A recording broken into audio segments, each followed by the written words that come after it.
Hello friends, कैसे हैं आप सब लोग। तो मेरे एक और नए वीडियो में आपका स्वागत है। आज हम सीटेट और यूपी टेट के बहुत ही महत्वपूर्ण चैप्टर के बारे में बताने वाला हूं। इसका नेम है socialisation process social world and children. इसका मतलब हुआ कि समाजीकरण की प्रक्रिया। आज हम इसी चैप्टर को पढ़ाने वाले हैं, और अगर इससे पहले वाला वीडियो नहीं देखे हैं तो डिस्क्रिप्शन में वीडियो का लिंक है, वहां से देख लें। वीडियो शुरू करने से पहले हमारे चैनल को सब्सक्राइब कर दें, साथ ही बेल आइकन को भी प्रेस कर दें, जिससे आपको और भी वीडियो का नोटिफिकेशन प्राप्त हो सके। और एक प्यारा सा वीडियो पे कमेंट कर दें। तो आज हम इस वीडियो पर 500 लाइक का टारगेट रखते हैं। चलिए आज का टॉपिक स्टार्ट करते हैं। आज का हमारा टॉपिक है socialisation process social world and children, यानी कि समाजीकरण की प्रक्रिया। समाजीकरण का डिफिनेशन, यह एक ऐसी प्रक्रिया है जिसमें मानव समाज द्वारा सीखता है, यानी कि मानव जो है समाज के द्वारा सीखता है, और वह पूरे जीवन में निरंतर चलते रहती है, यानी कि वह जीवन भर चलते रहती है। वह कभी न रुकने वाली प्रक्रिया है। समाजीकरण की प्रक्रिया के अभाव में व्यक्ति सामाजिक प्राणी नहीं बन सकता है, क्योंकि इसी से सामाजिक व्यक्तित्व का विकास होता है। समाजीकरण का कार्य समाज में रहकर ही संभव है, समाज से अलग रहकर नहीं, यानी कि समाज में रहकर ही समाजीकरण की प्रक्रिया को पूरा किया जा सकता है। इस प्रक्रिया द्वारा संस्कृति, सभ्यता और अन्य विशेषताएं पीढ़ी दर पीढ़ी हस्तांतरित होती है और जीवित रहती है। इसे हम समाजीकरण की प्रक्रिया कहते हैं। अब आइए समाजीकरण की प्रक्रिया के महत्वपूर्ण कारक। इसमें नंबर 1 पे आता है पालन पोषण। बालक के समाजीकरण में पालन पोषण का ज्यादा प्रभाव पड़ता है, क्योंकि अगर बच्चे का पालन पोषण अच्छे तरीके से नहीं होगा तो बच्चा समाज के साथ समायोजन करने में कठिनाई महसूस करेगा और वह बच्चा कभी आगे नहीं बढ़ पाएगा। अब दूसरे नंबर पे आ जाता है सहयोग। बच्चा समाज के सहयोग से ही समाज का हिस्सा बनता है।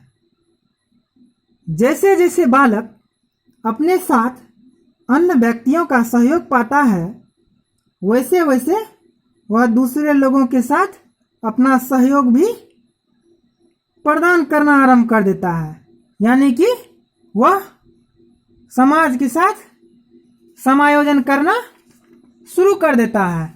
और यह प्रक्रिया जो है निरंतर चलने वाली प्रक्रिया है, यह कभी न रुकने वाली प्रक्रिया है, यह हमेशा निरंतर चलती रहती है।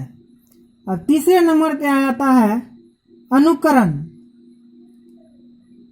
यानी कि देखा देखी करके सीखना। अनुकरण का अर्थ होता है नकल करके सीखना। बच्चे बड़ों की बातों का अनुकरण करके सीखता है और वह समाज का हिस्सा बन जाता है, यानी कि बच्चा जो होता है वह परिवार, समाज, आस पड़ोस, स्कूल, विद्यालय जहां भी जाता है वह शिक्षक तथा छात्र का अनुकरण करके उसको सीखता है वह ग्रहण करता है। अब चौथे नंबर पे आता है पुरस्कार एवं दंड। जब बालक समाज के आदर्श तथा मान्यताओं के अनुसार व्यवहार करता है तो लोग उसकी प्रशंसा करते हैं, यानी कि बच्चा जो है अच्छा व्यवहार करता है तो उसकी समाज क्या करता है, प्रशंसा करता है। इसके विपरीत यानी कि इसके उल्टा जब बालक सामाजिक यानी कि असामाजिक व्यवहार करता है तो उसे दंड मिलता है। इसके भय से वह ऐसा कार्य दोबारा नहीं करता है। उसको बच्चे को डर रहता है कि दोबारा हम इस कार्य को करेंगे तो फिर हमें समाज द्वारा दंडित होना पड़ेगा। अब नेक्स्ट आ जाता है समाजीकरण इकाइयों के प्रकार। बच्चों के समाजीकरण के मुख्यतः दो तरह की एजेंसी काम करती है, यानी कि बच्चों के जो समाजीकरण होता है उसमें दो तरह की एजेंसी कार्य करती है। फर्स्ट में आ जाता है सक्रिय एजेंसी। सक्रिय एजेंसी क्या होता है, इसका बच्चों पर सीधा सीधा प्रभाव पड़ता है, यानी कि बच्चे पर इसका डायरेक्ट प्रभाव पड़ता है। जैसे परिवार हो गया, दोस्त हो गया, पड़ोसी हो गया, रिश्तेदार हो गया, स्वास्थ्य, क्लब, स्कूल आदि, इसका क्या होता है, डायरेक्ट इफेक्ट पड़ता है बच्चों पर, सीधा सीधा प्रभाव पड़ता है। इसको सक्रिय एजेंसी कहते हैं। सेकेंड पे आता है निष्क्रिय एजेंसी। इसका बच्चे पर सीधा सीधा प्रभाव नहीं पड़ता है। जैसे पुलिस स्टेशन में वहां पे जब बच्चा पहुंचेगा तब ना कुछ करेगा, तो उसको डायरेक्ट सीधा प्रभाव नहीं पड़ता है, इनडायरेक्ट प्रभाव पड़ता है। सार्वजनिक पुस्तकालय में बच्चा जब जाएगा तब ना पुस्तक पढ़ेगा। रेलवे स्टेशन में जाएगा तभी ना रेल पे चढ़ेगा, तो वह जो है निष्क्रिय एजेंसी हुआ, यानी कि सीधा सीधा उस पर प्रभाव नहीं पड़ता है, वह इनडायरेक्ट प्रभाव पड़ता है। इसको निष्क्रिय एजेंसी कहते हैं। उसके बाद नेक्स्ट नंबर पे आ जाता है आपको समाजीकरण की इकाई, यानी कि समाजीकरण की इकाई में आ जाता है परिवार। समाजीकरण का आरंभ परिवार के से होता है और यह समाजीकरण की पहली इकाई है। और सेकंड नंबर पे आता है विद्यालय। विद्यालय जो होता है, विद्यालय में बच्चा क्या करता है, स्नेह, सहयोग, कर्तव्य निष्ठा तथा दूसरों के साथ समायोजन करना सीखता है। थर्ड नंबर पे आता है अध्यापक। बच्चों के सामाजिक विकास में अध्यापक का भी महत्वपूर्ण योगदान होता है।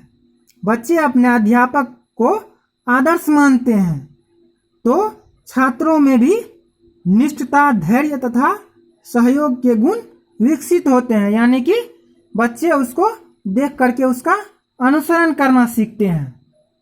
अब चौथे नंबर पे आता है खेल।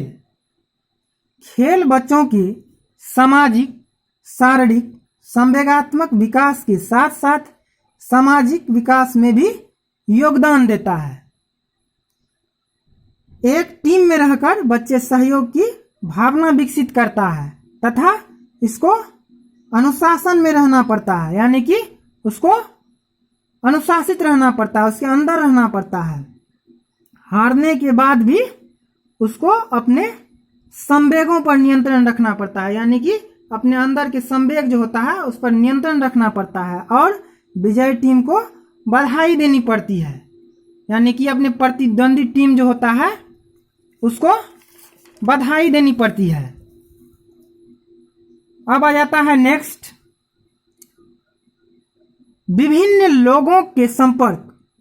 स्कूल में प्रवेश लेने के बाद विद्यार्थी अनेक लोगों के संपर्क में आता है। इस प्रकार अनेक लोगों से उसका क्या होता है, तालमेल बैठ जाता है, सामाजिक संपर्क बन जाता है। इसलिए स्कूल को समाजीकरण का मुख्य साधन माना गया है। अब आइए निष्कर्ष जान लेते हैं। हम निष्कर्ष के तौर पर कह सकते हैं कि बच्चों के समाजीकरण में शिक्षा का महत्वपूर्ण स्थान होता है, यानी कि शिक्षा जो होता है उसका महत्वपूर्ण स्थान होता है।